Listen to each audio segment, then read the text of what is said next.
Y bueno, después de un largo tiempo, por fin estamos aquí. ¿Qué más, Nicole? Bien, todo bien. ¿Tú cómo estás? Bien, feliz de empezar esta nueva etapa, este nuevo proceso tan hermoso que nos hemos metido los últimos meses. Hemos peleado en contra de la pandemia, hemos peleado en contra de la situación mundial, la situación de nuestros países, para sacar este podcast de música. Sí, muy oportuno.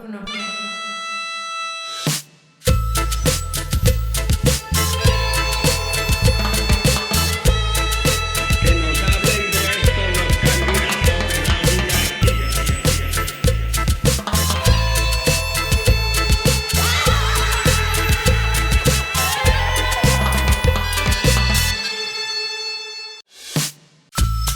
Yo soy Juan, me identifico con el pronombre él, soy el creador y el host del canal de YouTube La Clase de Juan, soy pianista, compositor y soy el host de este podcast La Gaita. Nicole, preséntate para la gente, por favor. Hola a todos, yo soy Nicole, mi pronombre es ella, soy musicóloga, bajista y bueno, nada, estamos acá para contar historias, debatir sobre diferentes temas en torno a la música y pues pasar un buen rato, sobre todo como amigos y colegas. Sí, es que es bien interesante y fascinante porque es que ya llevamos una buena cantidad de años aquí en la ciudad de Viena y yo siento que junto con otros colegas, músicos, también hispanoparlantes hemos generado una cantidad de diálogos, de reflexiones, de debates en torno a la música que a mí francamente me han hecho crecer muchísimo como persona, como artista, y me parece genial darle lugar a todos esos debates, esas reflexiones pues aquí en este podcast para músicos, musicólogos, aficionados a la música, pues que les interese estos temas y que nos quieran aportar también con sus opiniones. Pronto ver con ojo crítico todo este tema de la formación musical, la manera en cómo nos aproximamos a los géneros, sí, en general como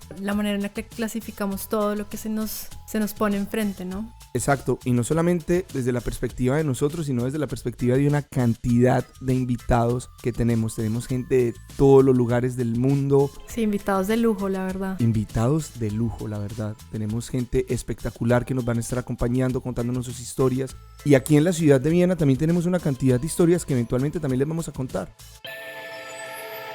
Y bueno, una de las cuestiones más tremendas que nos hicimos fue qué tema utilizar como primer episodio, con qué tema abrir este podcast. Y lastimosamente vamos a tocar un tema muy interesante, muy fascinante, pero no porque quisimos hablar de ese tema, sino porque nos tocó. Y es la música en las protestas. Porque en este momento estamos en mayo del 2021 y las personas que ya saben, Colombia está enfrentando una crisis muy, muy tremenda estos últimos días.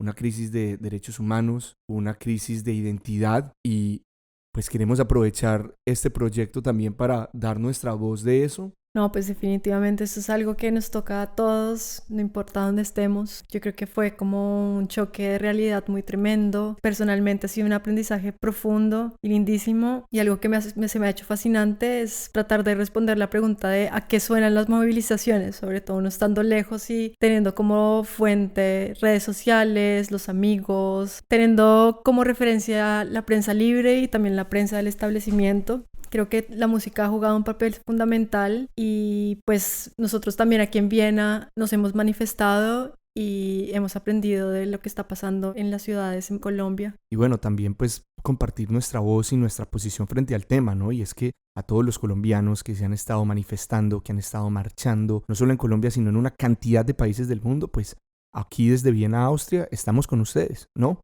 Sí, nuestro apoyo absoluto a los manifestantes. Admiración profunda también a la gente de las comunidades indígenas, de los sindicatos, de la comunidad trans, de la comunidad queer en Bogotá, el movimiento feminista también. Y hoy queremos dedicar este episodio a esa lucha, a esa voz que está cada vez más amplificada, los cambios que han logrado a través de la protesta que está siempre tan estigmatizada. Hacemos este episodio con mucha alegría de empezarlo, pero lo hacemos también, como dice mi madre, también con el corazón arrugado, pues de estar también lejos, de sentir como cierta impotencia también a veces frente a todo el tema y de manifestar todo nuestro apoyo.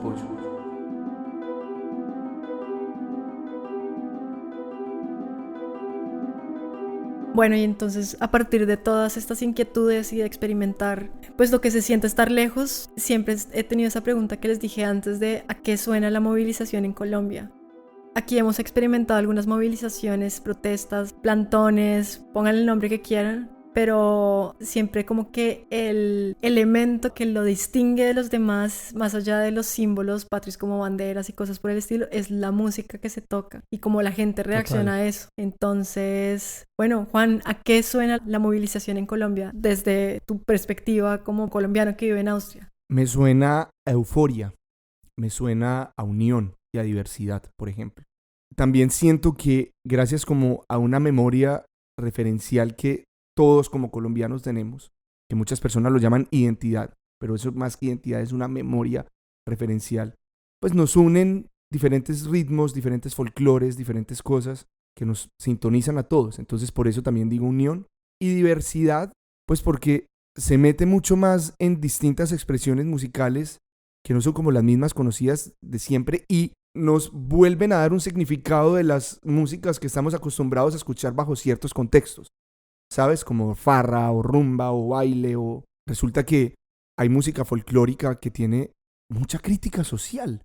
Y siento que las barras o la música folclórica, por ejemplo, que se toca en las protestas, es de cierta manera también una forma de redefinirla y decir, oye, un momentico, hay mucho más que decir aquí.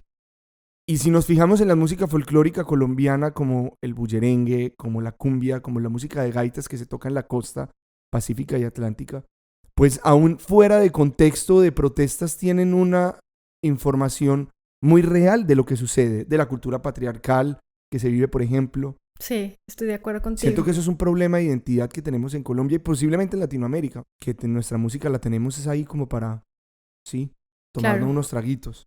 Pues coincido contigo en que es como un elemento, ¿cómo decirlo? Como aglutinador, como que a través de lo que ha pasado específicamente en la protesta, se recurre a eso que tú también mencionabas, como esa memoria colectiva y la gente se junta y tienen como un fin común. Y siento que igual en este contexto de la protesta, la fiesta también es rebeldía, es transgresora, como que siento que estamos precisamente manifestándonos y cada vez que yo asisto a alguna manifestación o lo que sea que tenga que ver con el paro, siempre estoy pensando que estamos peleando porque la gente tenga calidad de vida.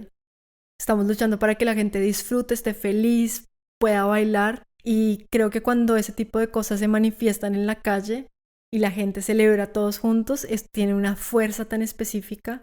Y la gente se da cuenta también como que las barreras se disuelven, ¿no? Algo que en Latinoamérica y bueno, en Colombia, en nuestro caso, lo hemos experimentado es esa fuerza que tienen las clases sociales, ¿no? Sí. O las fuerzas que tienen como temas ideológicos, incluyendo incluso la afición por un equipo que termina siendo casi que un estilo de vida para mucha gente.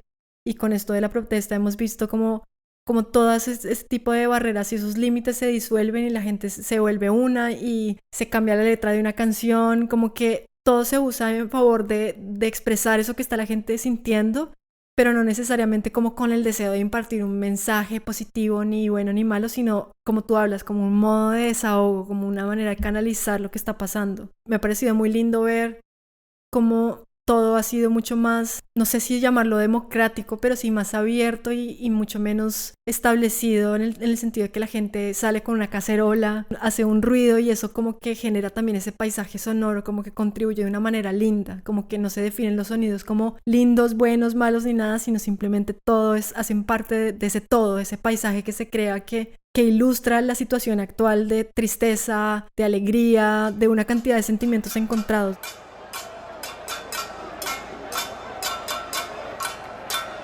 La música clásica también ha jugado un papel interesante en todo esto de la protesta. Se juntan músicos de diferentes orquestas, de la Filarmónica de Bogotá, de la Sinfónica de Bogotá, que es los ejemplos que yo conozco, y salen a las calles a tocar todos juntos leyendo el papel, tocan desde algún movimiento de la novena sinfonía. Manifestarse a través de su vocabulario es importantísimo. Claro, navegan la música clásica, pasan a lo popular y otra vez vuelven a hacer recurso de la memoria colectiva. Entonces se me hace que se genera como un ambiente de felicidad, pero creo que esas cosas son difíciles de controlar y no sé hasta qué punto también tengamos que hacerlo como... Eso es algo en lo que estaba pensando mucho últimamente, hasta qué punto sea necesario como decirle a la gente, acuérdense porque estamos acá.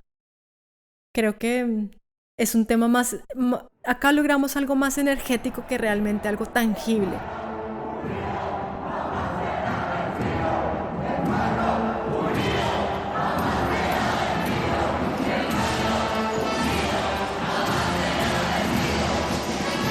cada vez el arte es más crítico, cada vez el arte está más conectado y está aceptando también su carácter político, que era algo muy importante.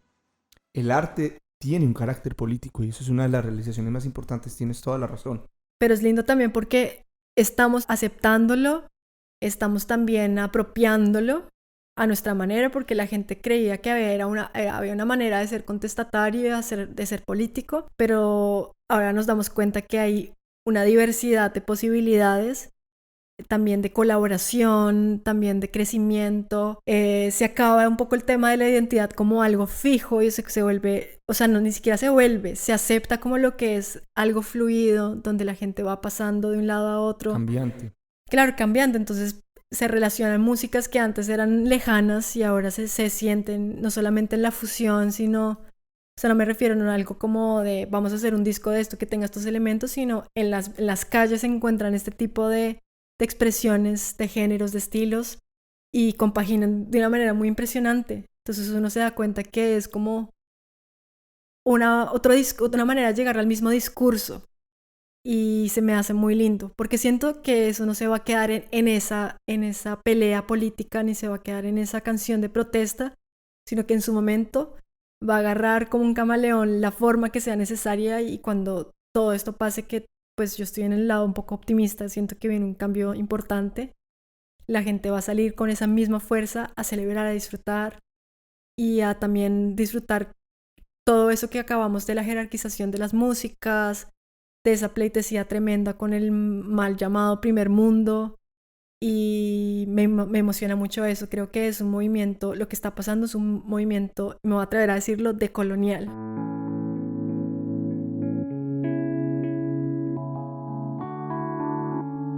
Decolonial, total. Y fíjate que todas esas expresiones artísticas no solamente están para contribuirnos a lo que está sucediendo aquí en el hoy, sino que están para quedarse, también para que sean interpretadas en un futuro, ¿cierto? En lo que sea que vayamos a vivir en un futuro. Y eso te lo puedo decir porque es también lo que se ha quedado de músicas que se han hecho en el pasado, que hoy en día podemos entender perfectamente y que podemos adaptar, ¿cierto? El trabalengua trabalenguas y el asesino te asesina. Y es mucho para ti, se acabó ese juego que te hacía feliz. ¿Qué le parece esa frase?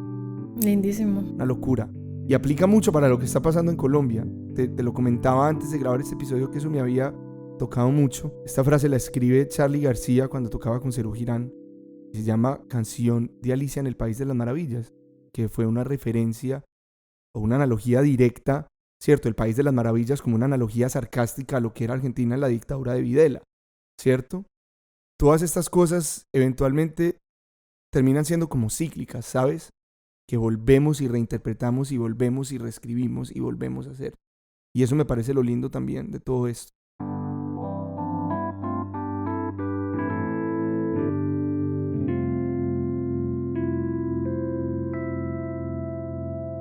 Y ahora que mencionas como ese aspecto social y de ese carácter que tiene la música, como de ser para la gente y de adaptarse al momento, ¿qué opinas, por ejemplo, del himno nacional en este contexto? Yo pienso que el himno nacional es un símbolo, entre comillas, patrio obsoleto, ¿cierto?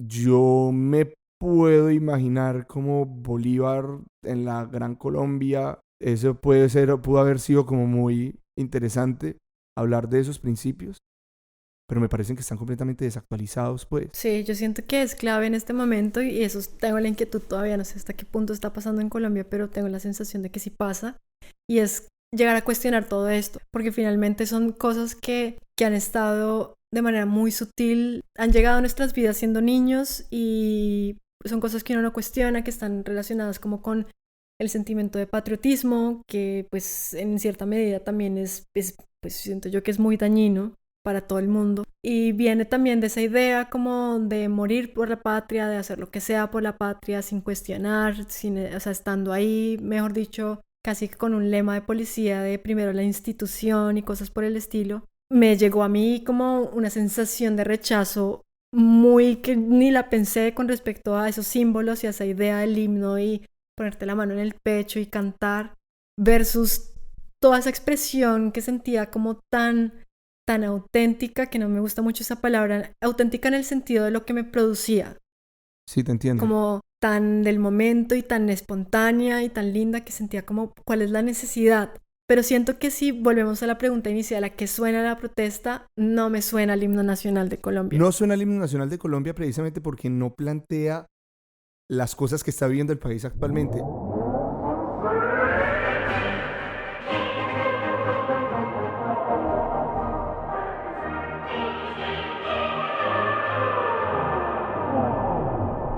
A través de ese tipo de cosas pasó algo que fue muy triste Fue y bien es triste, que, bueno, Revista Semana, en un momento la gente que estaba organizando la manifestación, digamos que no estaba 100% de acuerdo con poner el himno nacional, había otras alternativas musicales y eso era lo que se quería promover, pero pues una parte de la gente que se estaba manifestando pidió el himno y pues está abierto para todo el mundo, claro que sí, lo ponemos. Y hay un cantante de ópera, un tenor, ni siquiera sé su nombre y creo que ni vale la pena mencionarlo. Resulta que el tipo era uno más de los manifestantes. Cuando pusieron el himno, pues el tipo sacó su vozarrón y empezó a cantar y grabó una historia. Y pues venimos de un país desafortunadamente muy arribista, entonces obviamente el tipo tiene un tremendo puesto con los niños cantores de Viena. El tipo postea este video, Semana hace una publicación, saca un artículo diciendo que todos los manifestantes en Viena se reunieron, entonaron el himno nacional alrededor del tenor y que, mejor dicho, él fue el centro de la cosa, el que lideró mejor dicho, se hacía alusión a una cantidad de cosas que yo decía como, cuando yo pensaba en la idea del himno nacional, pensaba precisamente que promovía ese tipo de cosas. Yo sé que esto puede sonar como una cosa de pronto demasiado insignificante, pero creo que reúne una cantidad de características que han hecho que en Colombia exista mucha desigualdad.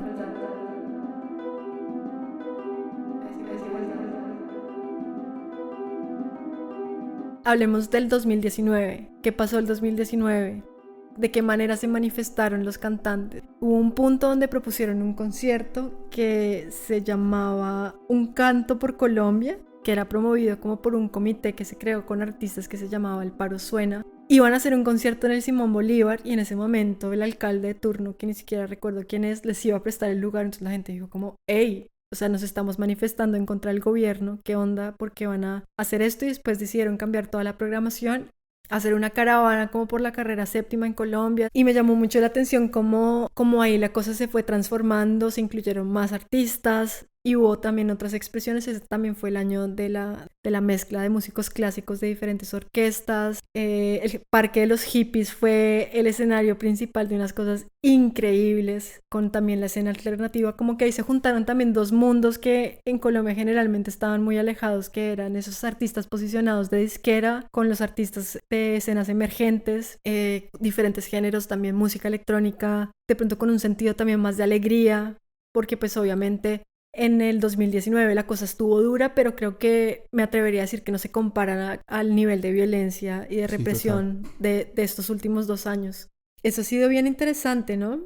Los conciertos. Y bueno, 2021 también llega, y tú lo decías también ahora fuera de los micrófonos, que también tenía la influencia de la pandemia, ¿no? En todo ese tipo de cosas, que ya no está tan centralizada la expresión cultural. Y el 2021 llega como con una idea de cosas mucho más espontáneas. Yo he visto cosas de micrófono abierto, se mezclan grupos de tambores. Los grupos de tambores han estado tremendos. Las batucadas, increíble. Y también como eso se va como mezclando con las arengas, como las transforman en el ritmo, se unen las cacerolas, como que todo va sumando, se siente una cosa tan orgánica.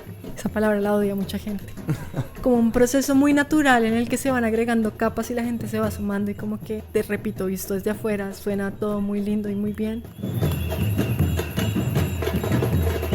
Yo siento que tú de alguna manera has estado un poquito influenciado por la música, como por ese canto y ese, ¿cómo decirlo? Como por ese sonsonete de Barra Brava. Como que te llama la atención de pronto de esa afición por la música argentina, por el rock, que se alimenta también un poco de esa expresión de alguna manera, ¿no? Pues en Argentina, digamos, en lo que fue los 80, los 90 y a principios de los 2000, las bandas de rock tuvieron una influencia tan grande en la juventud y en la visión política de la juventud en ese momento que, o sea, este término, como dices tú, no me encanta, pero se llamó como la época de la futbolización de la música, en donde precisamente la gente se manifestaba con la música mediante estos coros, ¿cierto?, que unían.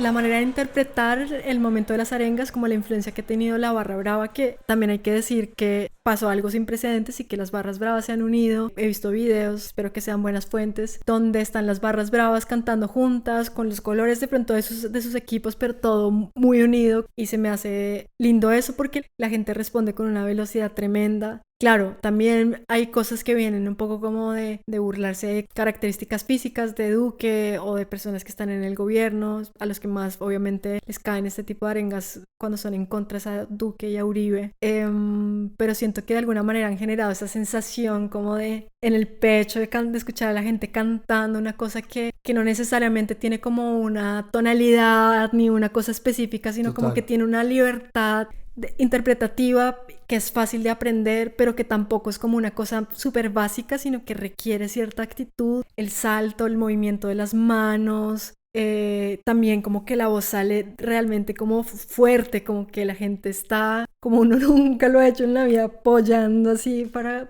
que eso salga el vozarrón, el vozarrón que suena No, y además también, digamos, todas estas manifestaciones físicas que tenemos con la música, como gritar a pecho, como golpear una cacerola, como sincronizar un ritmo con la gente, también son formas de drenar sentimientos muy profundos de inconformidad por un medio muy sano, ¿cierto? Y un medio muy ideal que no es el medio de la violencia, ¿sabes? No, y permite también esa sensación como de una sola voz, como una gran voz diciendo algo muy directo, muy claro, con un lenguaje que cualquier persona puede entender, con algo que casi cualquier persona puede replicar. Muchas de las cosas que más estamos en contra del gobierno es el complique y la falta de comunicación, ¿cierto? La jerarquización lingüística confunde y reinarás, ¿cierto? Y por el contrario, la gente que se está manifestando está planteando un mensaje claro, conciso, ¿sabes? No, y como lo menciona mucha gente, el paro también ha cambiado un poco su enfoque, bueno, no, radicalmente su enfoque, que pasó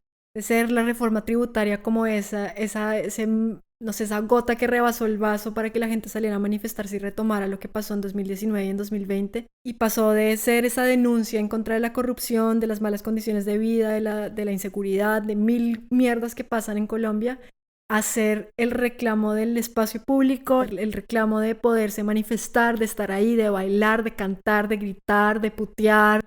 Y en eso se me hace que hay que mencionar también el papel que ha jugado el baile, porque pues finalmente como que algo a lo que se llegué a la conclusión en la manifestación aquí en Viena era como claro, ese recurso de la memoria colectiva, empieza a sonar algo y te dan ganas de bailar. Ojo, esto se presta muchísimo para estereotipos como del latino, que mejor dicho no puede escuchar algo porque se pone a bailar, pero la era más sexualización también. la sexualización, eso también es clave.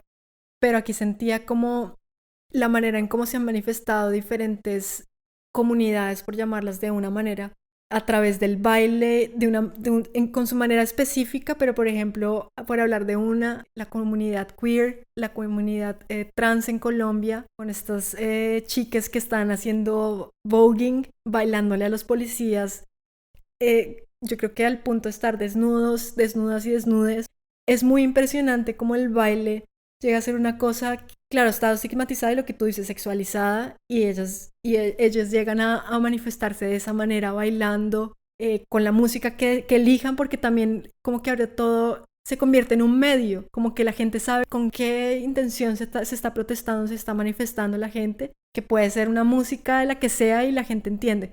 Obviamente no va a sonar Silvestre Dangond en la protesta.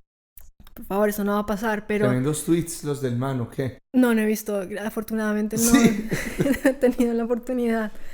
Pero me parece muy lindo ver eso, por ejemplo, la minga, por hablar de otra comunidad fuerte también, ¿no? Lo que ha representado, no solamente en términos de protección de los manifestantes, sino suena el himno o la canción de la minga, fuerza por mi raza, por mi tierra, unas palabras que tienen una connotación súper complicada en el ámbito como occidental, pero que dichas en sus palabras tienen un sentido y retumban para uno. yo escucho esa canción de La Minga y me parece muy emocionante, no me puedo imaginar La Minga llegando, que suene eso y yo ahí marchando como...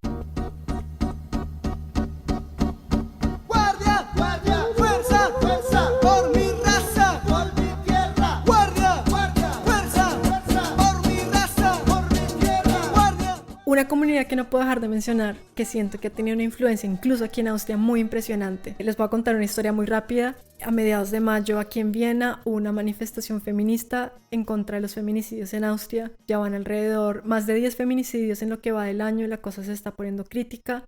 Unas chicas que colaboran con el movimiento feminista aquí en Austria lograron un espacio para hablar de la situación económica. Pudimos leer en español y en alemán lo que estaba pasando. Y después fueron 300 personas con nosotros a la embajada de Colombia. Recorrimos una calle principal de Viena para llegar a ese lugar donde nos estaban esperando unos policías para bloquear y no dejar que llegáramos hasta ahí.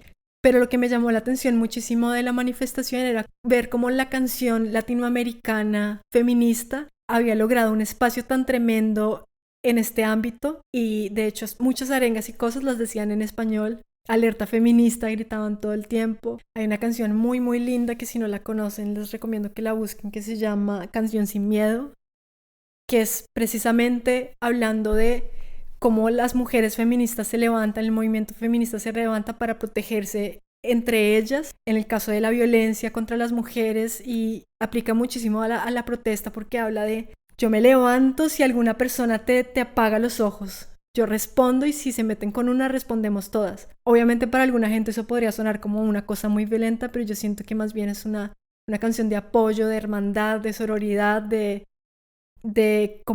sentirse uno siendo una masa muy grande y como con un propósito muy específico. Bueno, y otro país exponente de eso, con el movimiento feminista y en la música, también fue Chile. El patriarcado es un juez que nos juzga por nacer,